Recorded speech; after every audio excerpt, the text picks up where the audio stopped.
raise your hand. If you can hear me, raise your hand. Put your other hand over the mouth of someone talking next to you. It didn't work. So if you guys can grab, thank you guys. If you can grab anything you want to drink or to eat, sit down. The good news is you can eat and drink throughout the evening. That'll be open, but we need to come together and get it started.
All right. We're going to get started.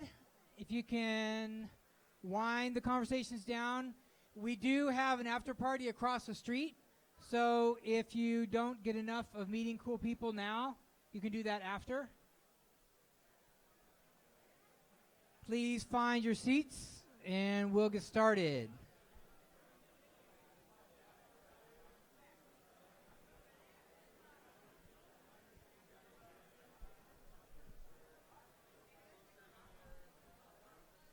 So welcome everybody. Are you happy to be here tonight?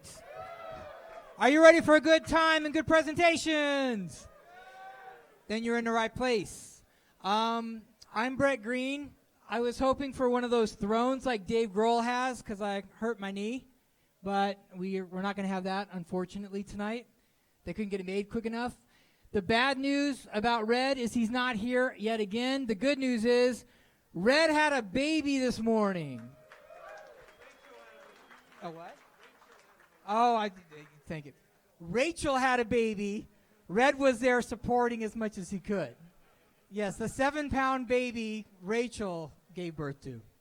So we send all our love to Red, and we really believe he's going to be here next month. Next month is our annual UW event, so we're going to be at UW, and that's usually about 1,000 people.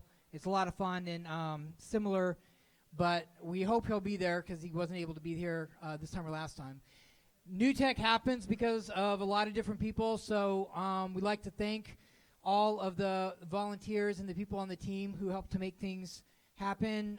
Chris is around here somewhere who helps with business development, and James you met up front, and some of the others weren't able to be here tonight, but we like to recognize them because they make all this happen for you guys. Our sponsors also help it happen, and we'll get to a couple of our main sponsors in a little bit, but really quickly, we wanted to have Galvanize just say a minute. We really, really appreciate you guys hosting us and being active in our community and building it up. Where's Lee? Lee's right here!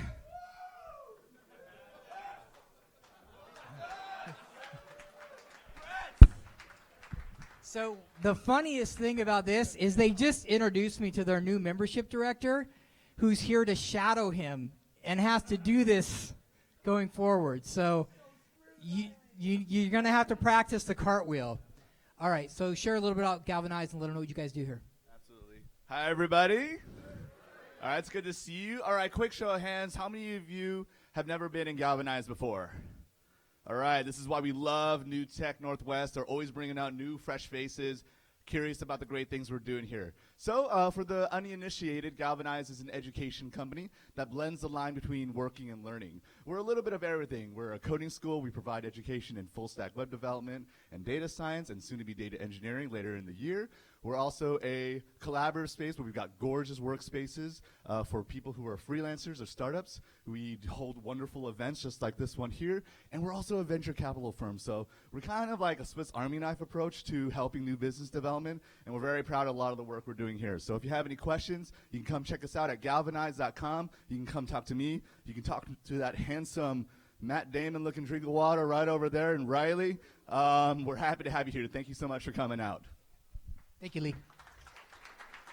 So our presenters tonight are going to be Elevator, Farah Aerobatic, and Microsoft Azure. Give them a quick round of applause. They will be coming up shortly. First, we like to kick things off about the community. How many of you have never been here before? Okay. How many of you have been here before? How many of you just can't raise your hand? That's okay. Perfect. So yeah, it looks like about 30% of you guys are new. This is what we're all about. So it's a little hard to explain to people sometimes. We put on events, but we intentionally have built a community, and the events are where the community comes together to help each other. So we're here to share resources, to meet good people, learn about cool things happening. We're here more to listen and learn about each other than to be selling each other.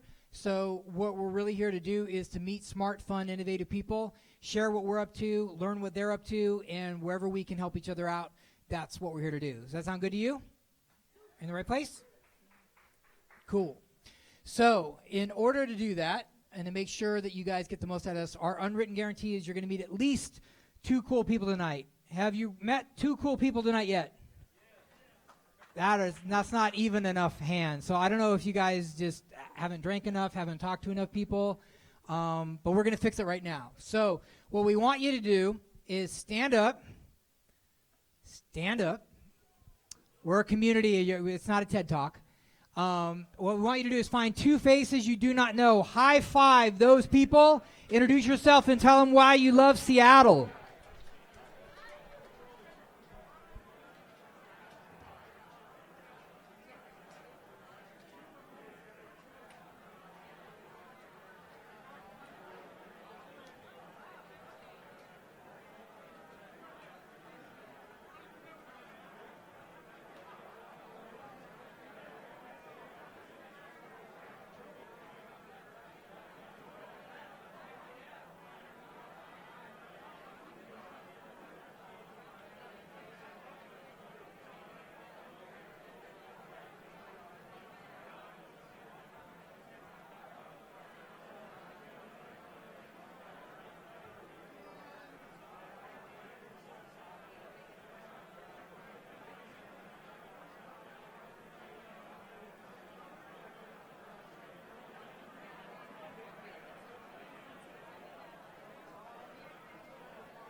Okay, if you guys can start wrapping up.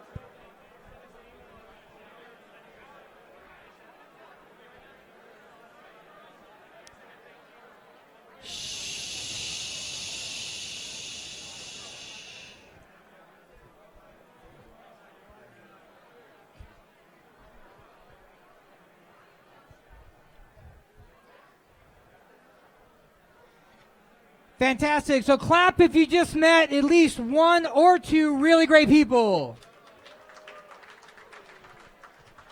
All right, we're on track. That's good. The other thing we like to do is share some cool things that are happening in the community. So if you have an event coming up or a hackathon or something like that that you want to share with the community, this is the time to stand up and do that with everybody. The first announcement we're going to make tonight, though. Oh, you found it? Oh, okay. Someone lost their wallet, but look at that. Found it before we even had anybody stand up. So if you have anything like that you'd like to share with the community, please raise your hand. Yes? Jimmy? Your outside voice. I can hand you the... all right. Bogart the mic. Hey, everybody. My name is Jimmy Kwan, and we are hosting an event next Wednesday on company culture. It's called, we do small talks, small ideas for big, small business, big ideas. Gotta read the tagline. I have some flyers. We're going to have the founder of Tiny HR, the CTO from Rover, and the Senior Vice President of Communications for Porch speaking about culture and how to maintain your culture when you scale. So if you want the URL, it's bit.ly, scale your culture. But I'll leave these flyers by the front desk if you're interested. Thanks. Thanks, Jimmy. Anyone else? Yes, Drew.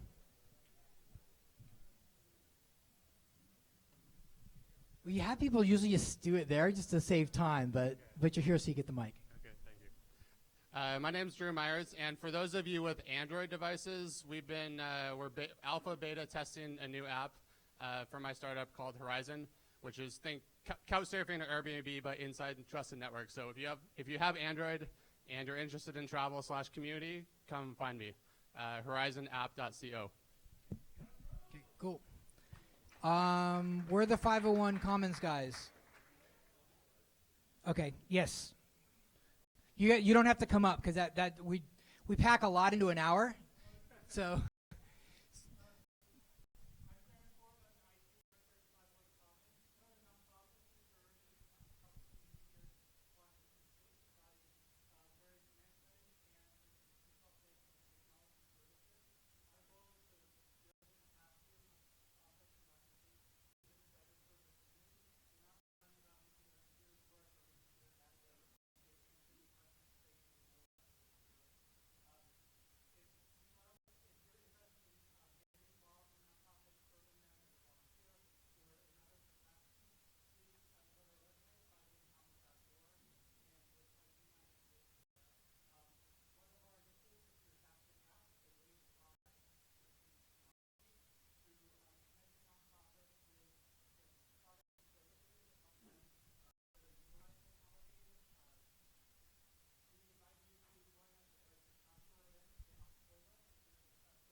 cool.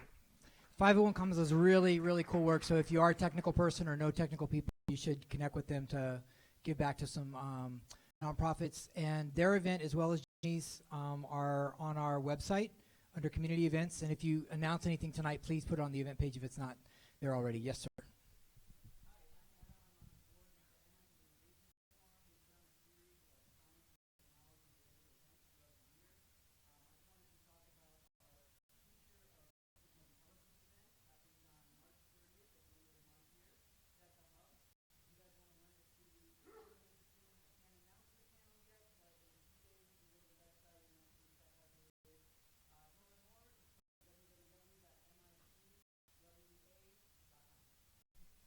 Thank you. There was a woman here? Yes.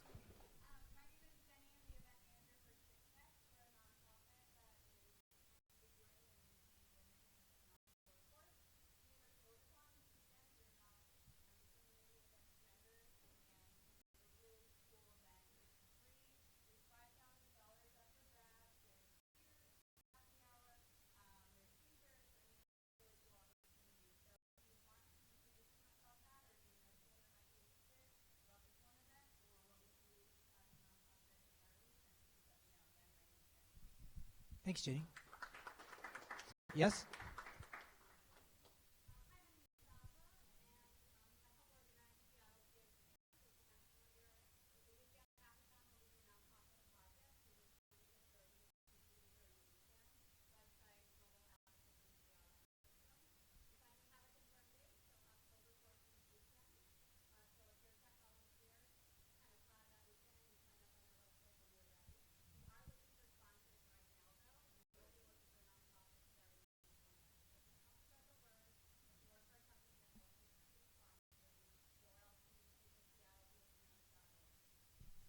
Thank you. One more?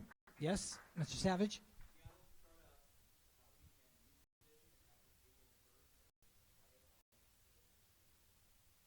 Seattle Startup Week music.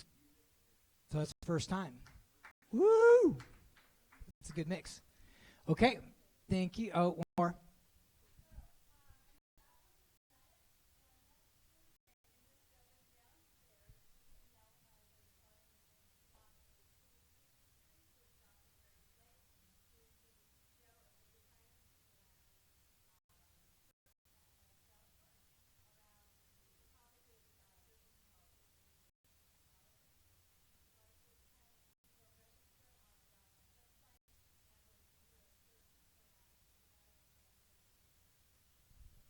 Thank you.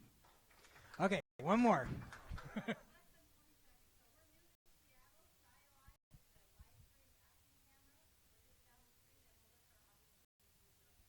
Okay, thank you. So the website is what we have to kind of take this offline and make it 24/7. So the idea is what we do here in person is only 2 hours a month. Here we also do Eastside in Tacoma, but for here in Seattle it's only 2 hours a month. And if you can't make it or you want to do things in between, go to the website, list your resume, services, job listings, events, all sorts of things. The idea is, especially with the Slack channel, which I think is the next slide, we want people to continue the conversations and to keep creating more great things in Seattle and the Northwest together. And we can do that through Slack. At the website, I also want to mention the job postings and service provider listings are all free through March 20th. So if you are a service provider or you have job postings, please take advantage of that. We want to make it really robust and make a really good resource for the community so there's a reason for people to come. We also have a partner, Michael, you can see over there, who helps us with credit card processing. And if your company does that or you people who do, we get a really great rate by grouping everybody under New Tech Northwest, and Michael can tell you more, and there's also cards up front. We have a Helping Our Homeless piece on the website. If you're interested in being a part of our tech coalition to help the homeless, we're pulling together tech leaders, organizations, and just employees and people in the tech field that care about this issue. And there's a lot of different initiatives we're going to be doing, and that way you can be notified when things come up. So if you want to be a part of that and help that change, then we appreciate it. A couple of our sponsors we wanted to thank before we get into the presentations. City, it's Fukuoka, right? I want to make sure I present it. Fukuoka, correct? Okay. So has anybody here been to Fukuoka, Japan? Okay, we've got one. That's a good start. I'm going to tell you a little bit about them really quickly. They're building. Go ahead, throw the ramen. They're very famous for their ramen. So enjoy the ramen. Well, I tell you a little bit about the city. They're doing some really cool stuff with startups there. So they're in the heart of Asia, and they're known as the gateway to Asia. They've got hot springs, entertainment, shopping, but the main thing we want to talk to you about tonight is they are designated as a national strategic special zone by the government of Japan, and they're creating a zone for startups, and they're trying to be the world's most startup-friendly city. So if you'd like to, they want to invite global challengers as much as possible toward achieving this goal. They'll continue to take on new challenges for no effort to play a leading role in the Japanese economy. So if you would like to expand to Japan, you'd like to visit Japan, or you want to move your company there, please connect with the gentleman at the booth there. And if you love ramen, this is supposed to be the best ramen on the planet, and they've got tons of it. So grab it on the way out if you didn't get some right now. Sanjay?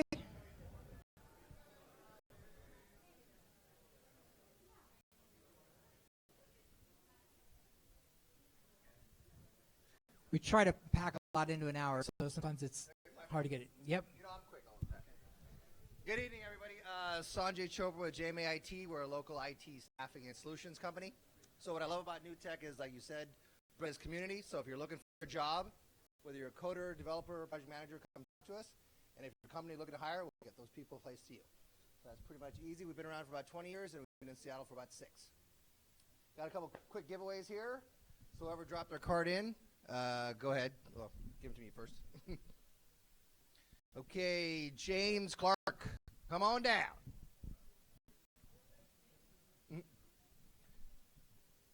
All right, James, good job. You want Amazon Fire? There you go. Good job, James. Speak. Okay. Thank you very much. All right, next one. We have David Hayduck. David Haydock, come on down. David, there he is. Did I pronounce that right? Okay. All right, that's us. We're in the back with the wheel. Thanks, guys. Thanks, Brett. All right. Thank you, Sanjay.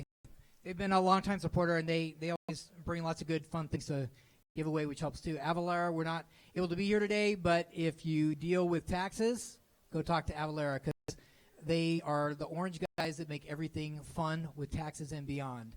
And Atlas,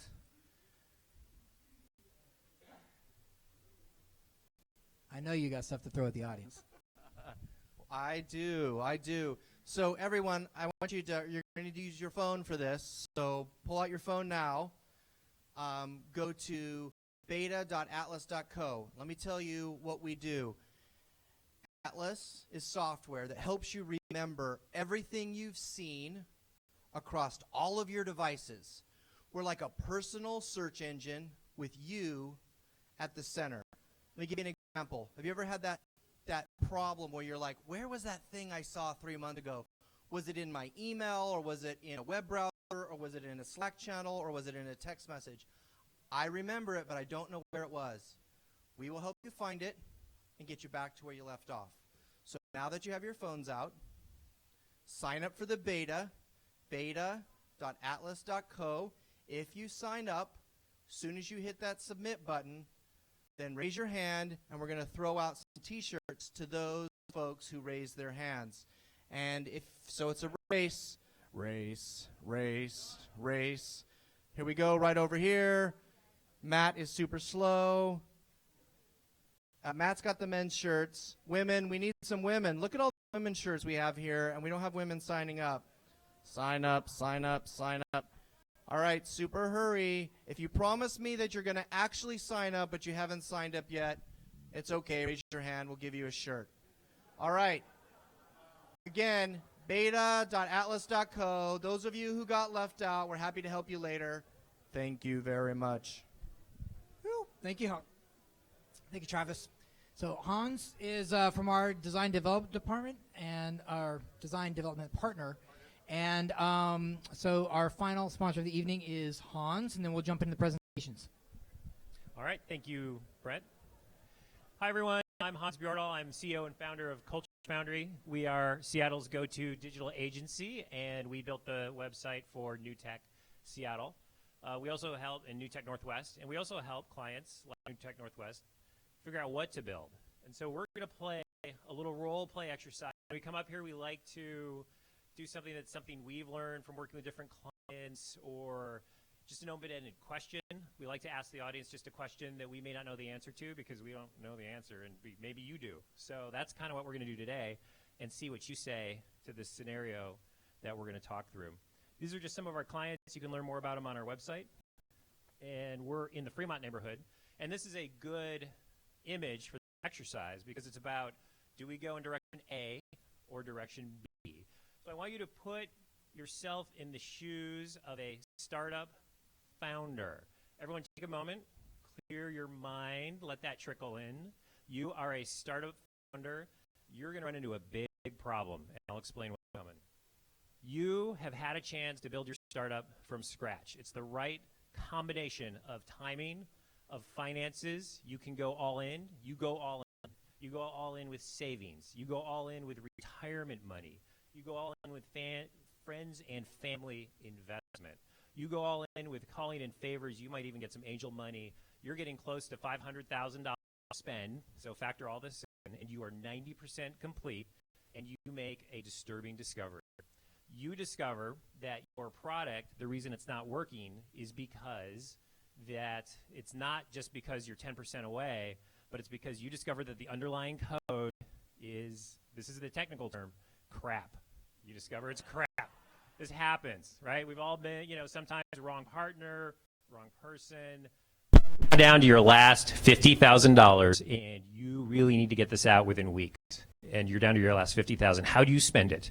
Do you spend it on option A? You spend your $50,000 on this code that's so bad it's throwaway code, and you're going to duct tape this together by hook or by crook, get all the 10 features that you had envisioned in your mind that are perfect, and when they work together, they're greater than some of their parts. It's going to be awesome. It's going to be like the singularity.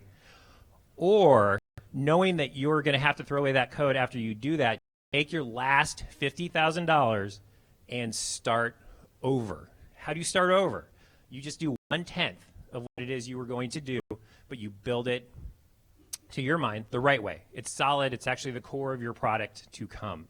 This is a tough decision to make, and maybe people in this room have been there before. So if you would do option A, duct tape it, get it out there, try to live the next round of funding, but it's full featured, greater than the sum of its parts, raise your hand.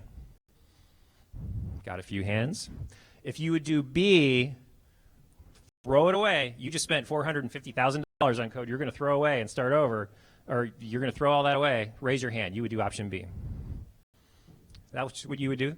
Okay, cool, because I had no idea, right? Because we had a client once that came to us with this very proposition, and they said, should we spend our last $50,000 with you to duct tape the code and make it work, or should we spend our last $50,000 with you to build it from scratch, 1/10 of its functionality?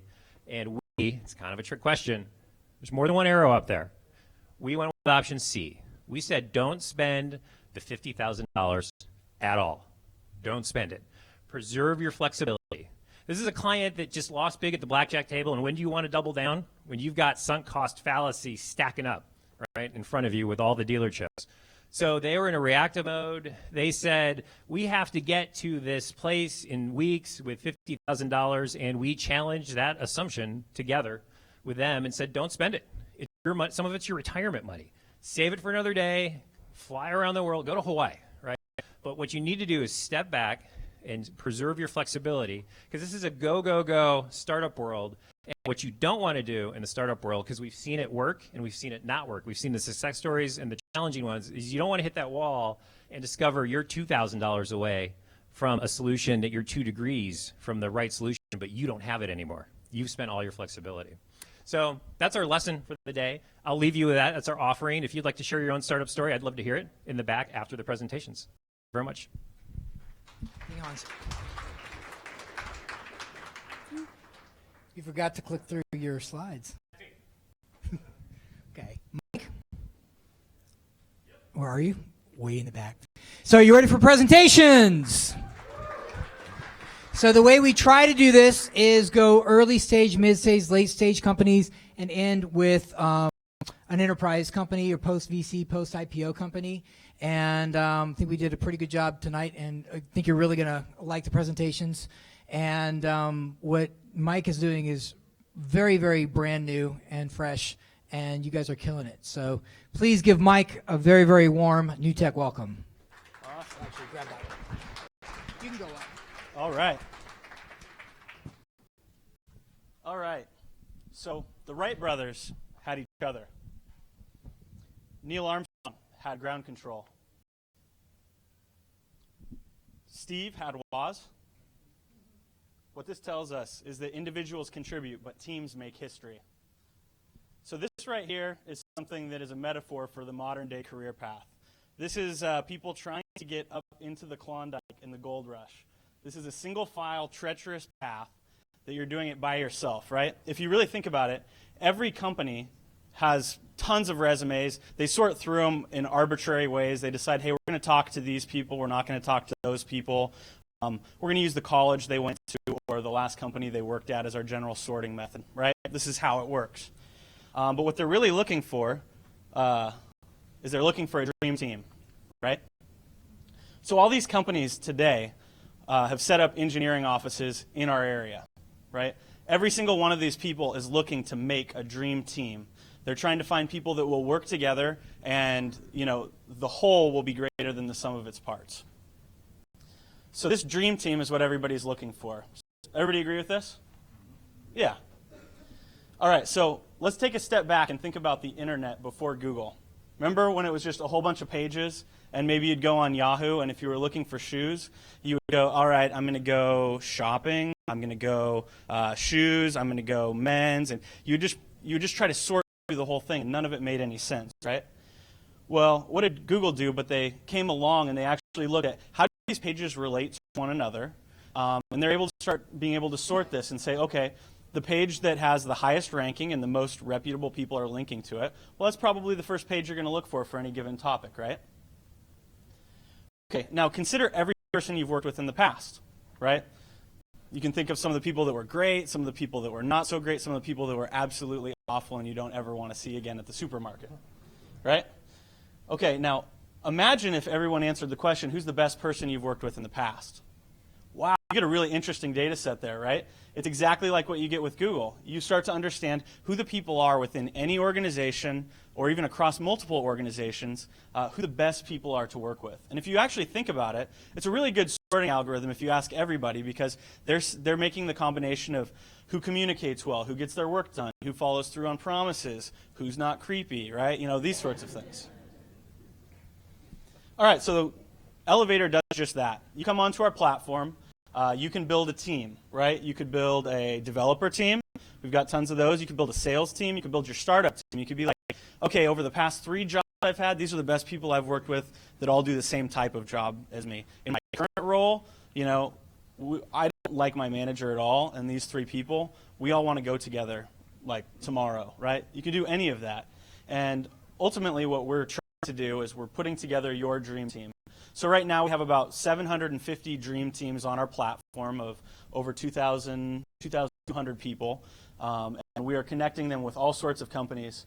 I haven't updated this slide since the last one, but we've got about 75 really great companies. You can go to goelevator.com and check them all out, and you can make your team today. So you can add the people that are the best people you've worked with, and you can anonymously get introduced to companies that are looking for teams exactly like yours. So every single day we're getting new teams on, we're having phone calls with the people who we know that there are great opportunities for, and we're getting them anonymously introduced. So an anonymous profile goes to these companies, your boss won't know about it. They can say, hey, we're interested in this team, and then we'll say, hey, are you interested in talking with this company? And we make the introduction, that easy. So it's exactly like how the internet works today with the cloud. It used to be that IT people wanted to have their own servers at their own location, right? But what happened with the cloud? Now it's out there. We had to trust it to somebody else. The same thing's happening within HR. Right now, everybody wants to have their own system where they're able to bring understand who all of the employees are, understand what their resumes look like, and instead it looks like this. And instead what we're going to do is we're going to make this map of absolutely everybody, and we're going to find who the best people are, and we're going to help them find the best jobs. Any questions? Yes? Some people work great with some teams, but are a disaster on other teams. How are you going to differentiate between So the great thing is this is how you find them in the first place, right? So if I said that I want to work with you, but you said that you didn't like working with me, that tells our algorithm something very different than if we both like to work with each other. So it's actually all of the people within it are in a way voting on it. It's a decentralized way to be able to say, hey, this person's great. Actually, somewhere between 40 and 60% of all hires happen through referrals. So this person's great. Essentially what we're doing is we're taking your entire network of referrals and we're putting it out in front of you so that you can actually, you know, use that as a sorting point. Was that good? No questions? Yeah.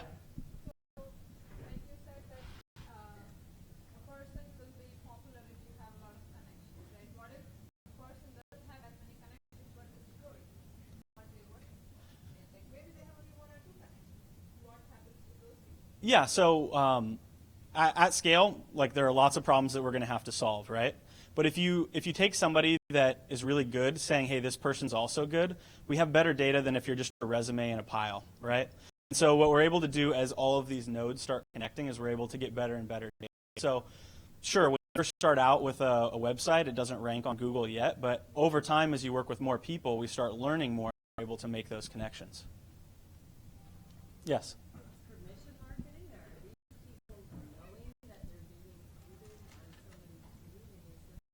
Yeah, so what would happen is you would get on and you would say, hey, these are the people that I'd like to work with again. And they would get an email, and you can choose whether you want it to be anonymous or personal. If it's personal, it's a picture of you. They want to work with you again, yes or no. And you go onto the system and you get to say, I'd like to work with these other people as well. And so everybody is opting in, yes.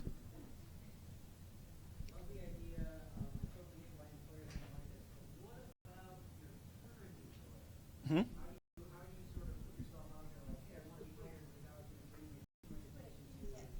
Exactly. So the first thing that you do is when you come onto the platform, you create an anonymized profile. This is different than your LinkedIn profile. This is a way of talking about your accomplishments without saying it was this company or personally identifiable information.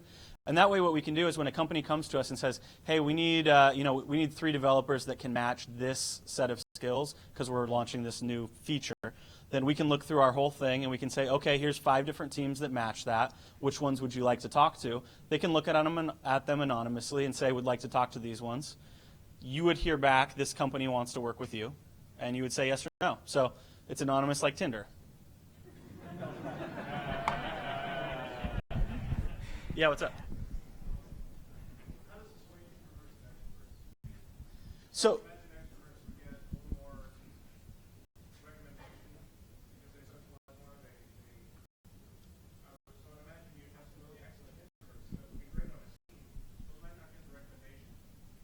yeah, so if you think about it compared to any other way of sorting people, this is actually a really good way because it's about strong relationships, not weak ones. So generally, extroverts have a whole bunch of weak relationships, but not as many strong ones where it's like, look, if I'm leaving here, this person's coming with me, right?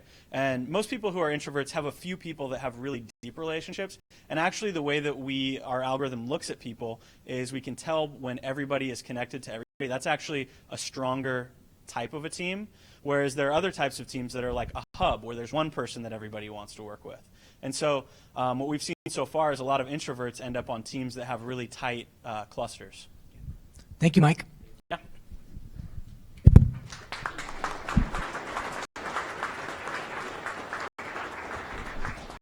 Come on. Here.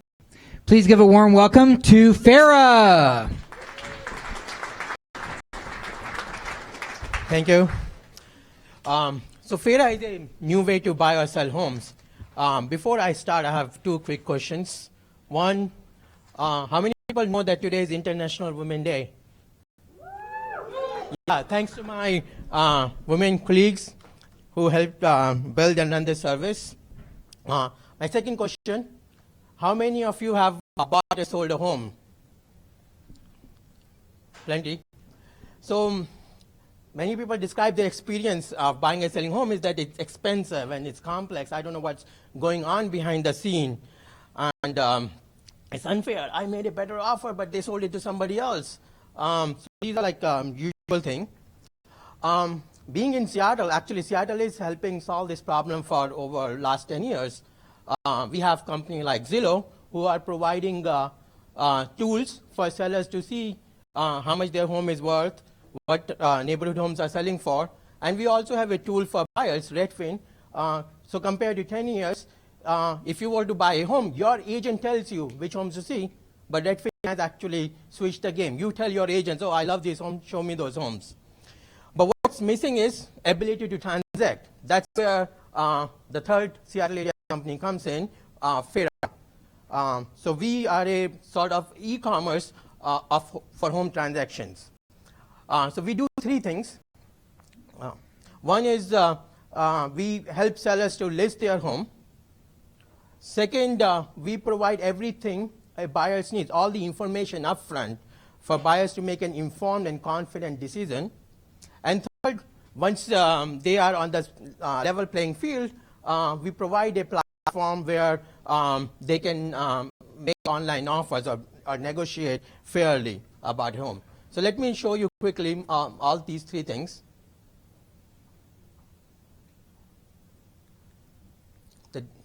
Something died. So,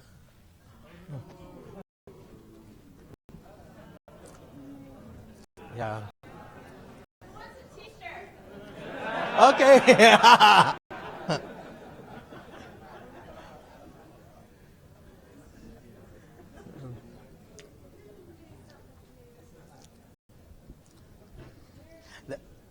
Somebody needs to solve this problem.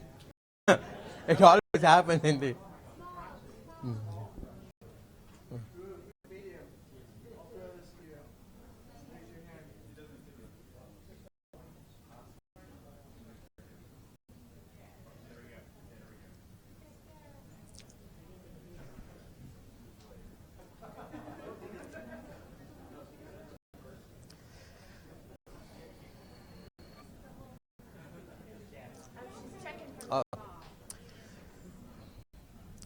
Thank you. Yeah, so with a short break. So let's continue. So we have 3 blocks here, what we do for sellers, what we do for buyers, and the online offers platform. So first of all, we sellers, we do everything for free. There's no commission, so that takes care of the expensive part.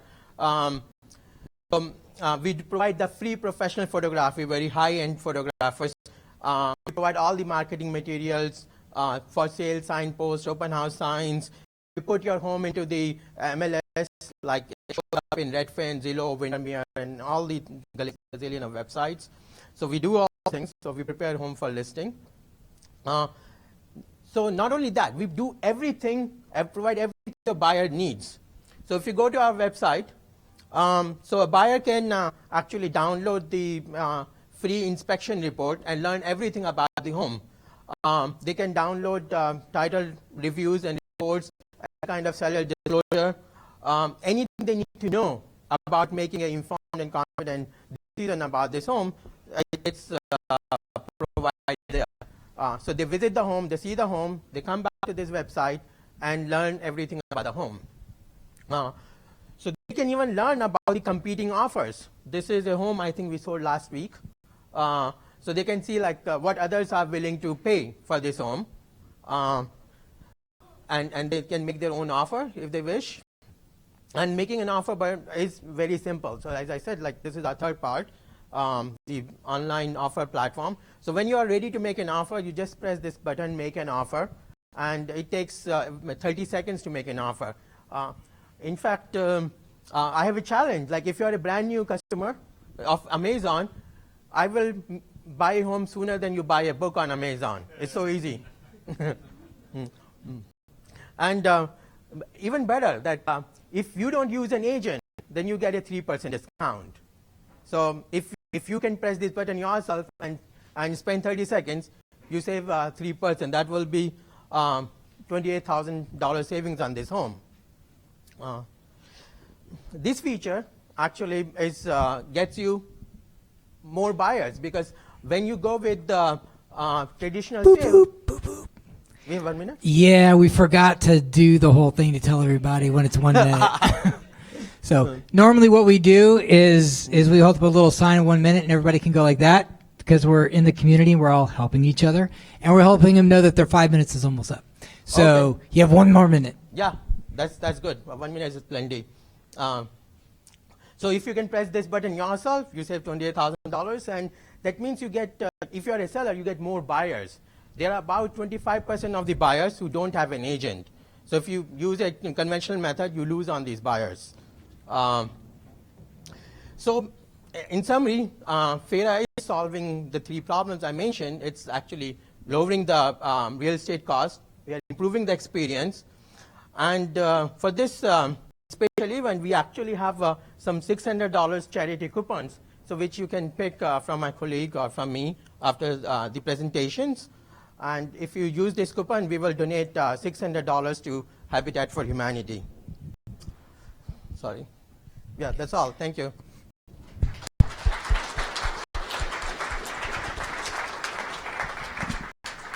Questions? Yes? So does transparency drive home prices up or down? It drives them to the fair market value. So usually, if you don't have transparency, if your other side say, oh, I have a very strong 5 offers. Now, if you fall into the bluff, then you might overpay in that scenario, and you pay a fair amount in this particular case. And if it was real and you thought it's bluff, you actually get more price here. in general, transparency, there are like many known results in various other industries that transparency drives the prices up. But it doesn't drive the price up from the same buyer. It finds that buyer who is valuing your property the more.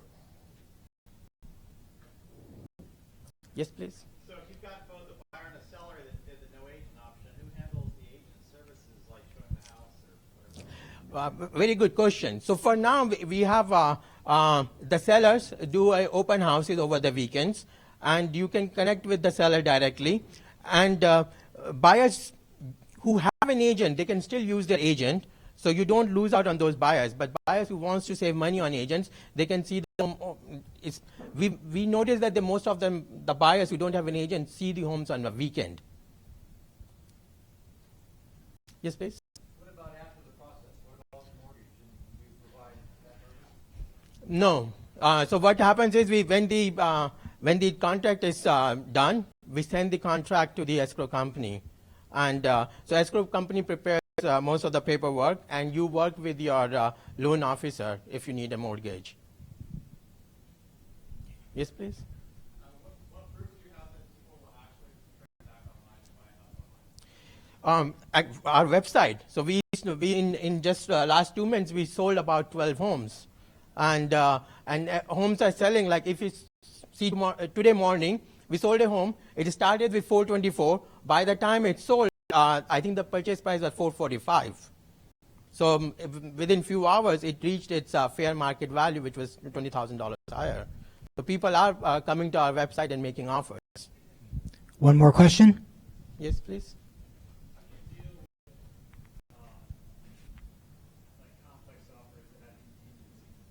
Very good question. So we have reduced most of the risk. So I don't want to go into the financial analysis, but what happens is it's completely free for the sellers. We charge 0.5% from the buyer at the time they sign the offer. So we allow buyer to all kind of complexities because they are committed buyers. They pay the 0.5% fee, and we basically allow them any reason they want to walk away, they can walk away from the purchase. Thank you. Sure. Thank you.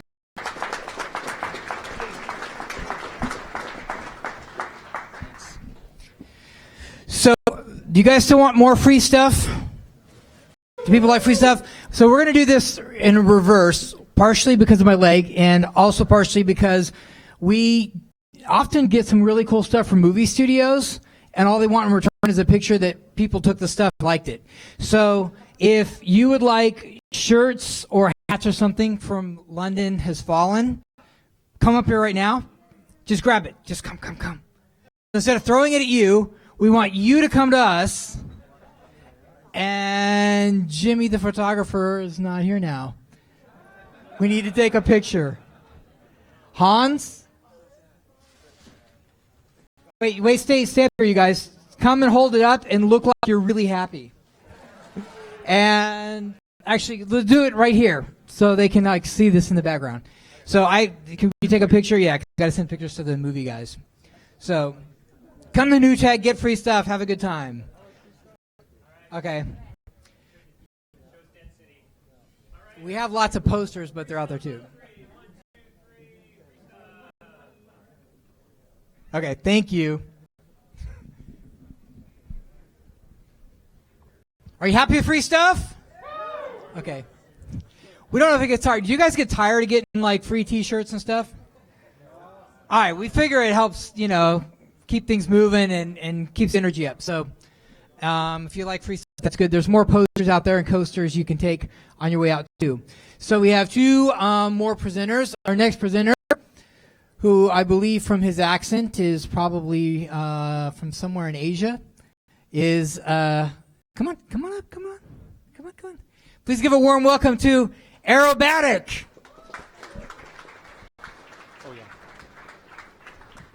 Thanks for having me. I'm 100% Scottish. Dundee, in case you're interested.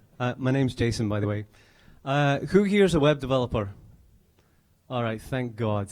Here we go. Anybody develop a WordPress, by the way?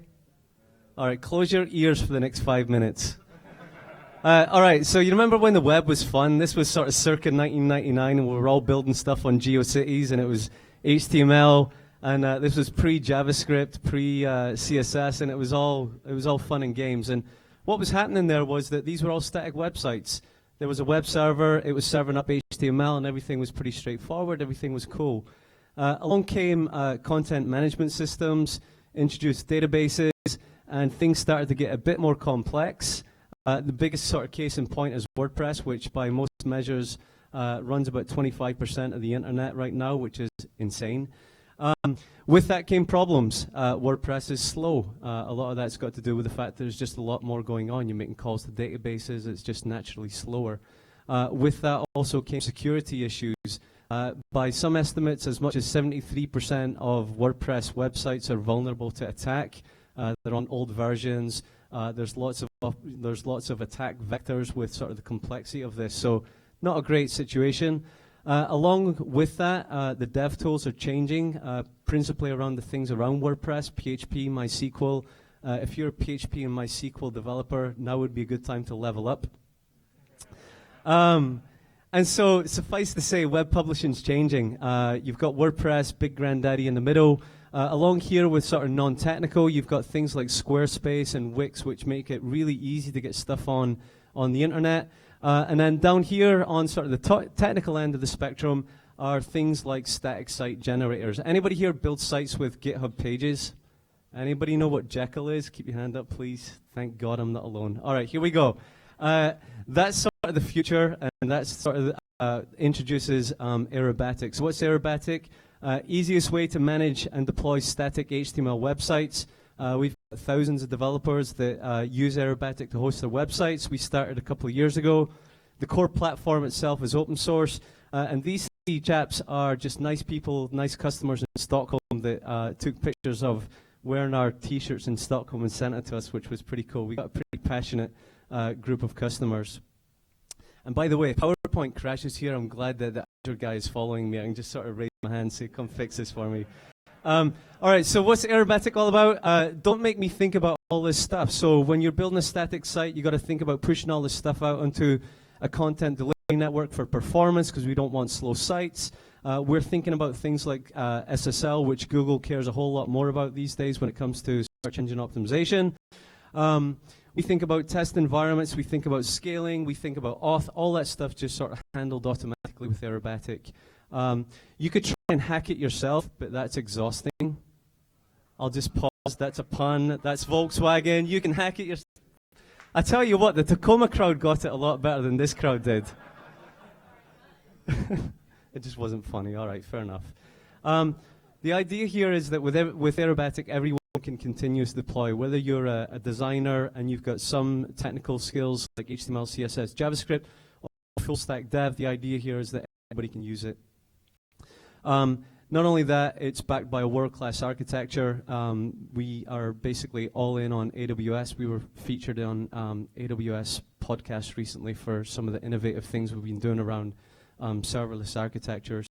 And we do all that faster than Kobayashi can eat 2 hot dogs. So if Jeff Bezos has got the 2 pizza rule, we've got the 2 hot dog rule. We'll deploy your website faster than this guy can eat 2 hot dogs. It's about 10 seconds a pop. I'm going to show that to you right now. Well, I would have shown you that if it was actually deploying. Thanks, Brett. This is a video. It basically deploys a website in 30 seconds. It usually autoplays. It didn't tonight, but there you go. What's next? GitHub integration, enterprise integration.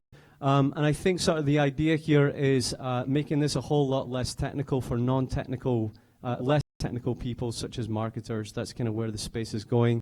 And I think WordPress themselves are going to be feeling the squeeze here pretty soon. With that, I'll just say thank you. For everybody here tonight, got a promo code, NewTech. You can deploy your site on Aerobatic. First month's free on us. Thank you.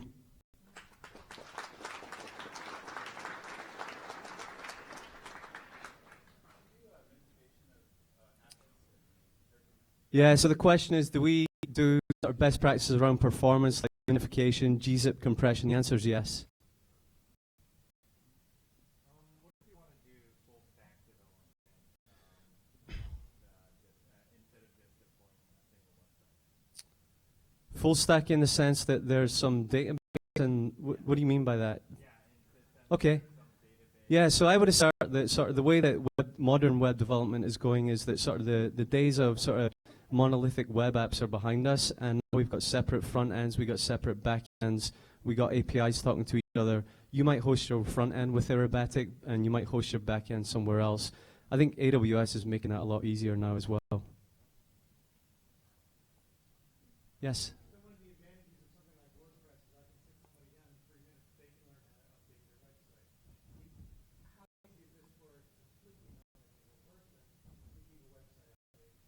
Yeah, it's a good question, right? So the question is, how easy is it for a non-technical person to do something like this? I think the honest answer is today it's not.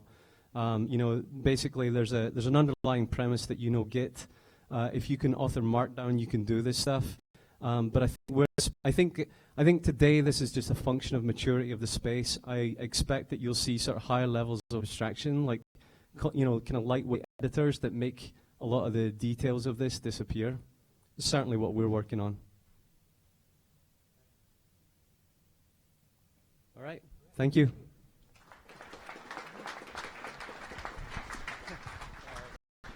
And our final presenter of the night, please give Evan from Microsoft Azure a warm welcome.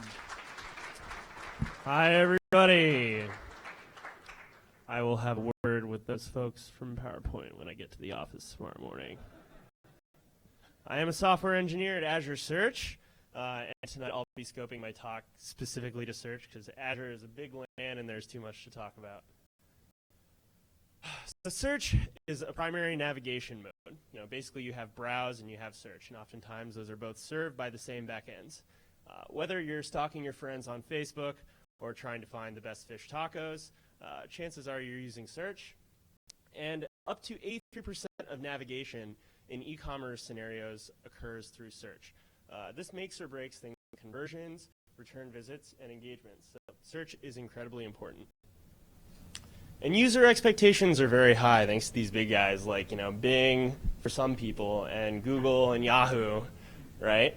The average search engine user issues over 5 queries a day, and the expectations are high because these results are fast and high quality. But this can be extremely expensive. Bing cost Microsoft over $5 billion in the first 2 years. And although application search and web search are two very different things, the premise still holds that search engineers are expensive and you can throw almost an infinite amount of money at this problem. And there are lots of open source solutions. You want to add search to your mobile application, you can use something like Elastic or Solr. And the learning curve is very steep, but it's very easy to get started. These are great solutions that have lots of documentation, great communities, lots of conferences. But the problem is, if you're not a search engine expert at the beginning, you definitely will be at the end. And then you have to deal with things like this. Infrastructure, geo-redundancy, high availability, figuring things like this out. And the engineer in me looks at this and smiles a little bit and gets excited. But I know that at a startup, anything that distracts you from your customers is a burden. And even if you decide to go down this route, you got to deal with DevOps. Someone's going to wake up at 3 a.m. when a query puts this cluster on the floor. And you got to debug heap utilization issues and all sorts of other things you'd rather be doing while you're sleeping. That's why we tried to build Azure Search. We know that building software is hard. And from our startup roots, we know that building a startup is even tougher. We actually came from Techstars ourselves. So we built a fully managed search as a service solution that provides search for your web and mobile applications with high availability and all the nines that you can handle. And we've provided some awesome features too, such as UI to easily import your databases directly from Azure and other places without providing any configuration. So you simply select your database from a dropdown and your application is searchable. Easy as that. And we have the full power of Bing and Microsoft Office NLP stack so that you can index your content and make it searchable in over 50 different languages. And one of our biggest problems that we noticed was even with all of these awesome features, not all of our users were taking advantage of it. And that's really tough. And we found that one of the reasons was that building good search UI is really tough. And if you don't have the time resources to build UI to support these awesome backend features, it doesn't matter that they're easily available in this service. So we have been working on a JavaScript library to provide state-of-the-art UI, and it basically requires only CSS and a little bit of configuration, and we handle the rest. And I'm happy to say we're going to be open sourcing this later next month, and we're really excited about that. But like I said, we came from startup roots. We actually went through Techstars. So, you know, we feel the pain. What did we learn when we went through Techstars? We spent a lot of time on the phone. We made phone calls every day for weeks because we know that as a startup, you have to know your space, you have to know your problem, and you have to know your customer.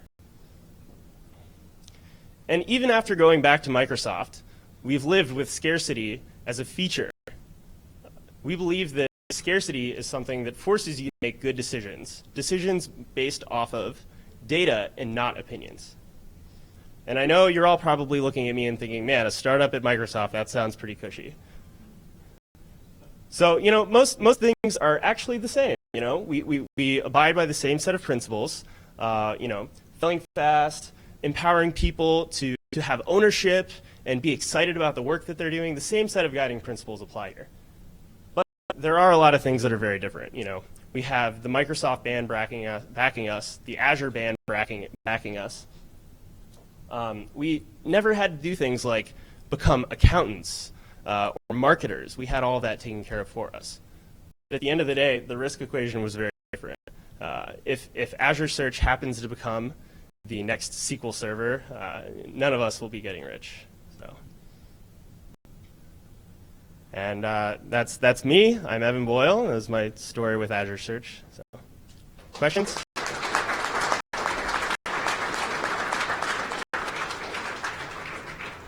Yes.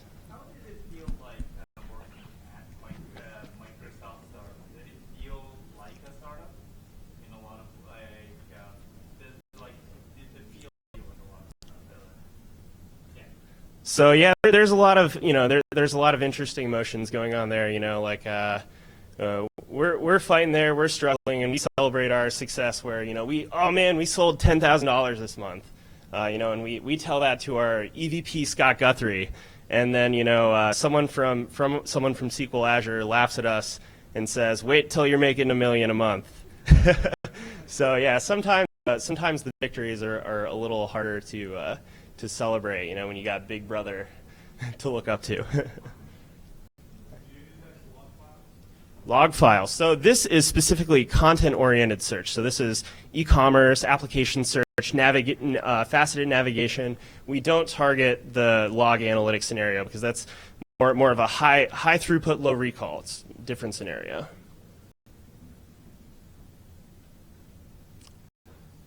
All right. Well, thank you very much. Oh, one more. General cost. So, for everyone here at New Tech Seattle tonight, you can go home and sign up for a free service that allows you to index up to 10,000 documents, and it's actually available to everybody. So, so yeah, we have a free tier up to 10,000 documents, and then we have a kind of a startup-friendly tier at $75 a month, and it goes up from there. So we can support all sorts of different loads. Yeah. How does it work? You have a SQL database, and you can use our UI and step through a little wizard, and yeah, it lives in the cloud. You provision it and point your database at it, and we index the whole thing and have a schedule running to keep that up to date, and then you can hit that thing and make searches against it, and use that UI within your website, and then on top of that, being able to build custom UI, we've also started building UI for you, so you can take our UI that we've built with best practices and take advantage of that. You might have to hire somebody, but you don't have to be a search engine expert. Yes. So one of the benefits of like Elastic Solar is that on-prem being able to deploy it yourself on your own cluster, your own private cloud. How does that work, or is it only so that service? I would say that's a double-edged sword. So this is fully managed, fully hosted inside of Azure, and you do have more control to deploy on-prem, and you have more control over security and things like that. But you also have to worry about doing OS updates, migrations, things like that. We take care of everything for you. And our notion of availability is there's a slider, and you pay X dollars, and we'll never wake you up. Your service will be there. It'll be searchable, and we guarantee that. So there's no on-prem. No. But okay, thanks. Thank you. So, thank you for coming tonight. Our next event, as I mentioned, for Seattle is actually at UW at the Paul Allen Center for Computer Science. If you haven't been there, it's this huge atrium, and it goes up 6 floors of glass staircases and overhangs, which is very cool. We have a Tacoma event on Thursday, and our first Women in Tech on the east side is going to be next Tuesday night, if you know anybody who would like to come to that. If you have any feedback, any questions, want to get in touch with us, please give me or Chris a shout through email. And outside of that, we just want you to have a good time. So, you had a good time tonight? Good. Okay, if there's anything else we can do better, please let us know. If you want to hang out and talk, you can. If you want to go across the street for after party and connect with more people, you can too. So, thank you very much for coming, and we hope to see you soon. Take care.